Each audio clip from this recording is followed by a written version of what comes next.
Usually, documentaries will tell you that bats are the only mammals capable of true flight. They leave it at that, as if the sheer mechanical complexity of their flight wasn't already a mind-bending miracle of design. But let's look closer. A bat does not simply flap a wing. If you strip away the skin, a bat's wing is not a bird's wing. It is a biological masterpiece, a hand with elongated fingers stretched out to terrifying proportions.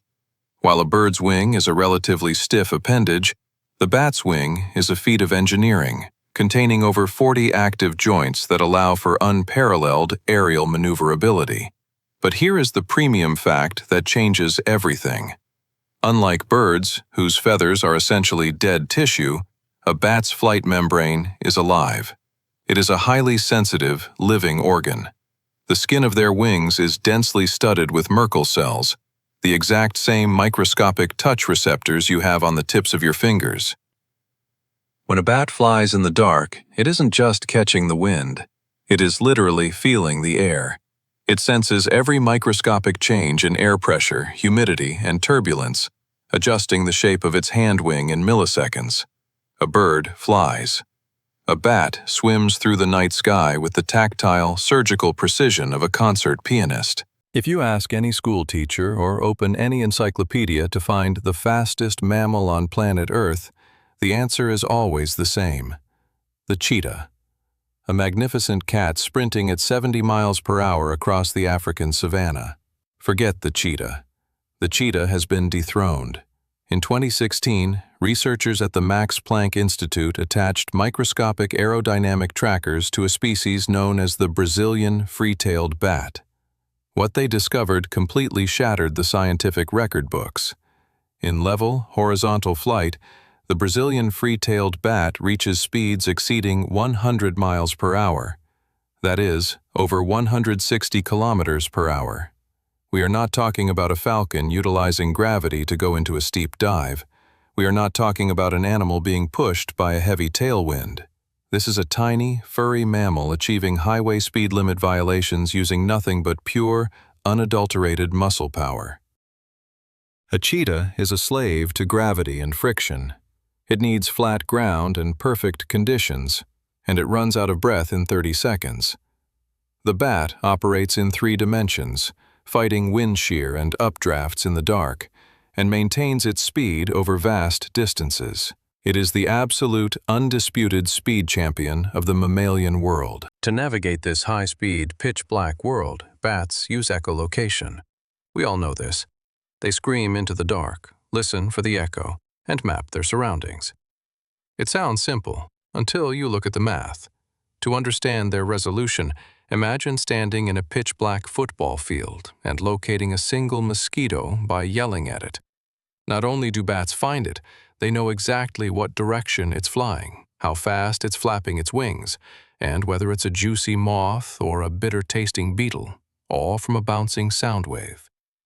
But to get an echo back from a tiny insect in a massive forest, that initial scream has to be loud, incredibly loud. Some bats emit acoustic signals that reach 140 decibels.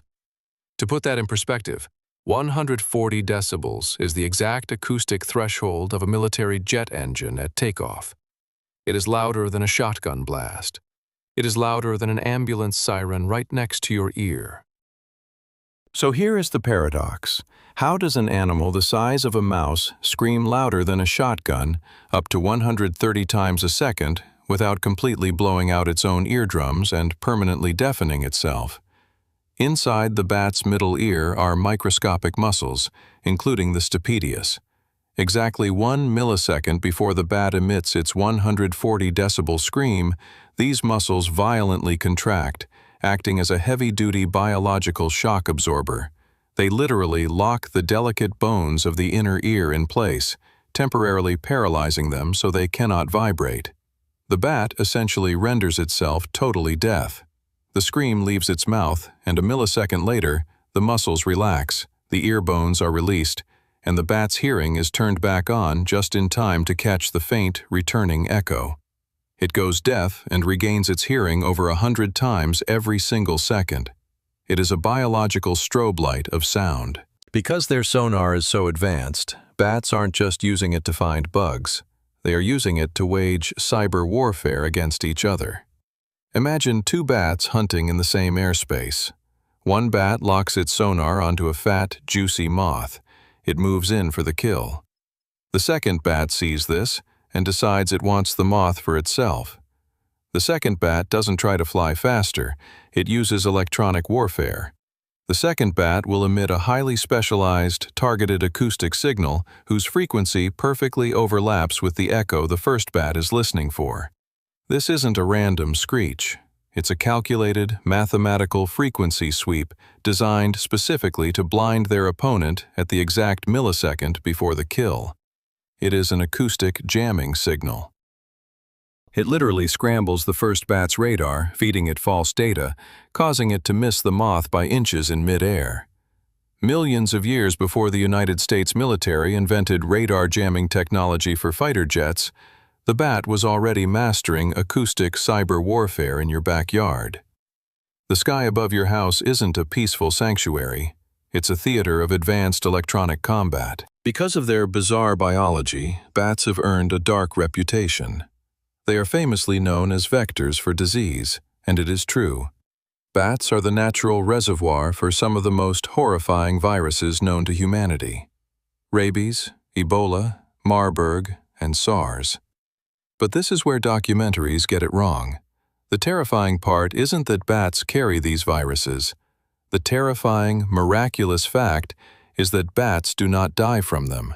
Their immune system is a scientific phenomenon that actively breaks the rules of biology. When a human gets a severe viral infection, it usually isn't the virus that kills us.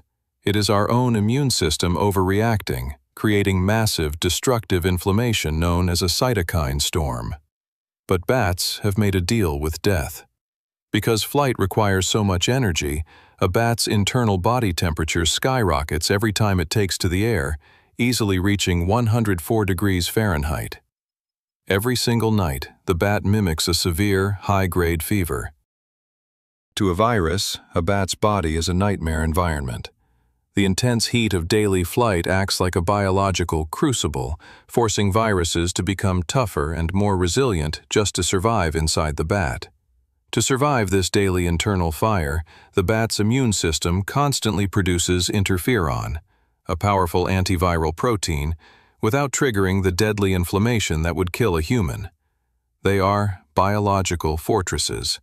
That's why when these battle-hardened viruses spill over into humans, who lack this daily fever, they are so utterly devastating. This incredible immune system leads us to the greatest biological paradox of all, the mystery of time.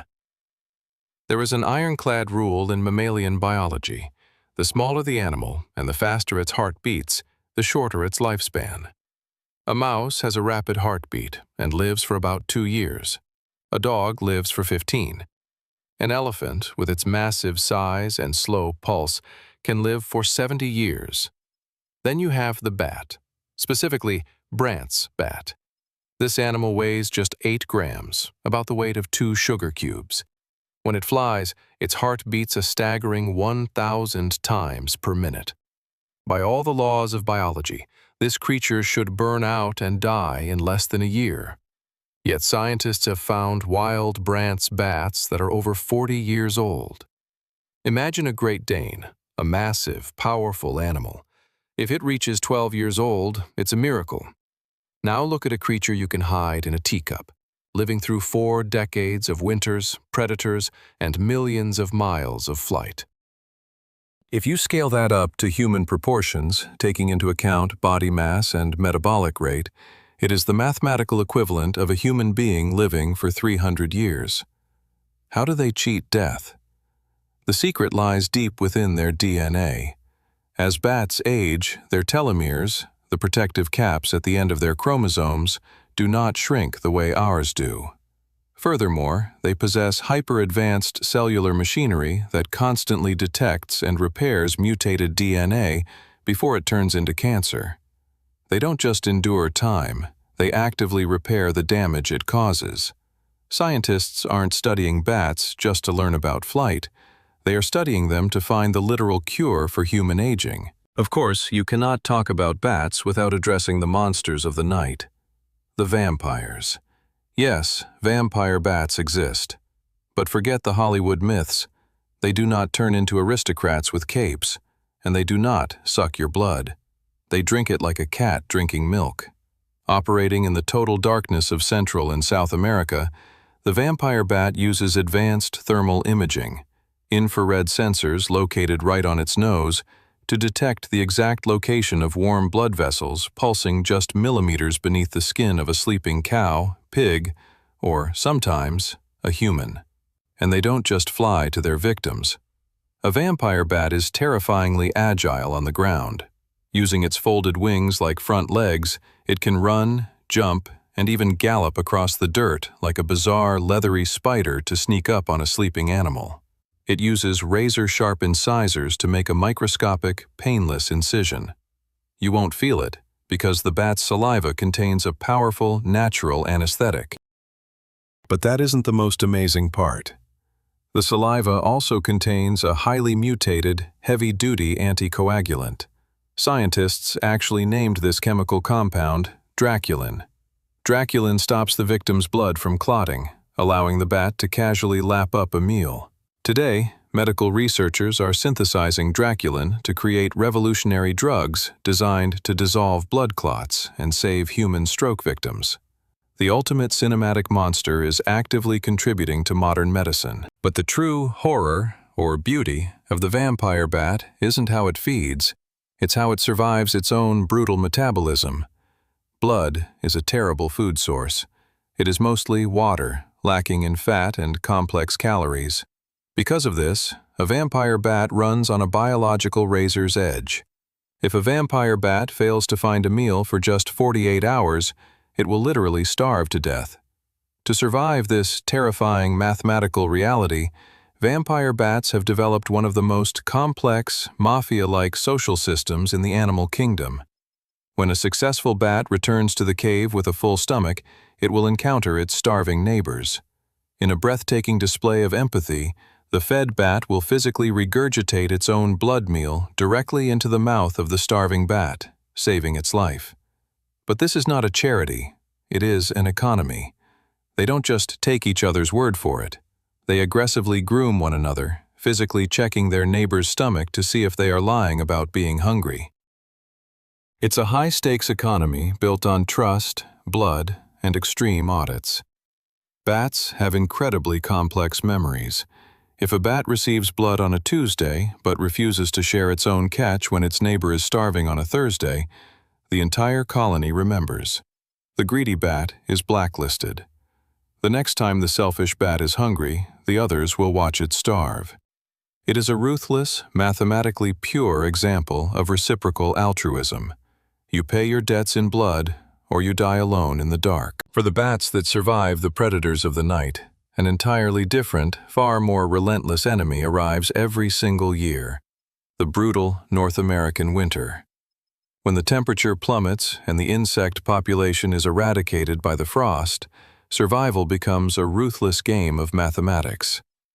A standard mammal, like a field mouse, must maintain a constant internal fire of metabolism, consuming massive amounts of energy just to keep its body temperature stable in the cold. It is a metabolic suicide pact. The bat, however, does not fight the cold. It yields to it. Standard documentaries will tell you that bats hibernate in the winter. This is a massive simplification that masks a terrifying reality. Bats do not just sleep. They enter a state of torpor, a phenomenon that borders on controlled clinical death. Look at the physiological difference. When a bear hibernates, it is merely taking a long, heavy nap. But when a bat enters deep torpor in a freezing cave, its heart rate, which can hit 1,000 beats per minute during high-speed flight, collapses to as low as 10 beats per minute. They can cease breathing entirely for up to an hour at a time. Their internal body temperature plummets, aligning perfectly with the freezing ambient temperature of the cave, sometimes dropping slightly below freezing without their blood crystallizing. If you disturb a bear, it can wake up and attack you in seconds. If you disturb a bat in deep torpor, it is essentially a frozen statue. When it is finally time to wake up, the bat must engage in violent, full-body shivering to generate enough friction and heat to literally thaw its own blood. It requires up to 30 full minutes for its entire cryogenic system to reboot and start the engine of its metabolism. This arousal process is an agonizing, exhausting event on a cellular level and consumes a staggering amount of their precious fat reserves. They are biologically betting everything they have that the freeze will pass before they run out of fuel. Because of these dark, frozen caves, we associate bats with gothic, subterranean environments. But let's look at a bizarre exception that proves just how adaptable this mammalian glitch truly is. Deep in the jungles of Central America lives the Honduran white bat. To human eyes, it looks utterly ridiculous, like a tiny, floating white marshmallow. But this creature is not a cave dweller. It is an advanced architectural engineer. Instead of searching for a pre-existing hole to hide in, they build their own waterproof homes. These tiny bats seek out the massive leaves of the heliconia plant. Working together, they use their teeth to chew through the structural veins of the leaf in a precise, mathematically perfect geometric pattern. They do not chew randomly. They selectively sever the veins just enough so that the heavy sides of the leaf collapse downward, forming a perfect, waterproof V-shaped tent. This structural collapse protects them from the punishing tropical downpours and the blazing sun. But in a jungle filled with jaguars, snakes, and monkeys, building a bright white house seems suicidal. And that bright white fur? It is an optical illusion. The bat understands light better than we do. When sunlight filters through the green leaf above them, it casts a deep green hue onto their white fur, washing out their color and making them completely invisible to predators looking up from below. They literally build their own camouflage parameters from scratch.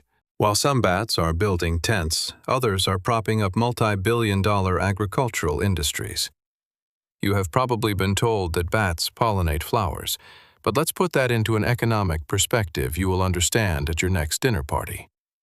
Without bats, there is no tequila. Period. The blue agave plant, which is the sole source of authentic tequila, relies entirely on wild nectar-feeding bats for its natural pollination. Without them, the entire tequila industry would collapse overnight. You literally owe your margaritas to a flying mammal. But the biological arms race between flowers and bats has created even more horrifying physiological anomalies. Consider the tube-lipped nectar bat of South America. To reach the deep nectar reserves of highly specialized nocturnal flowers, this specific bat has developed a tongue that is 1.5 times the length of its entire body. Let that sink in. If a human being had those exact biological proportions, your tongue would be nearly 9 feet long. You could not physically fit that inside your head. And neither can the bat. To accommodate this impossible piece of anatomy, the bat's tongue does not anchor in its mouth or its throat. It runs all the way down its neck and is physically anchored deep inside its rib cage, sitting directly between its heart and its lungs. It has to pump blood all the way down this massive muscular appendage just to lick the bottom of a flower. We established earlier that bats use 140 decibel sonar to map their environment. But there is a glaring flaw in acoustic navigation. Echolocation is a short-range weapon. It only paints a picture of the world up to about 15 to 50 meters ahead. So, how does a bat migrate thousands of miles across pitch-black, featureless continents without getting lost? How do they navigate when their radar can only see 50 yards? They don't use their ears for the long haul. They use the Earth's core. Scientists have discovered that the cells in a bat's brain contain microscopic particles of a magnetic mineral called magnetite. They possess a literal internal compass. They do not just fly, they ride the invisible electromagnetic grid of the planet. They can physically see the magnetic lines of the Earth. If you take a migrating bat hundreds of miles away from its home and release it in a sealed box, it knows exactly which way is north. In controlled experiments, researchers artificially altered the magnetic fields around bats.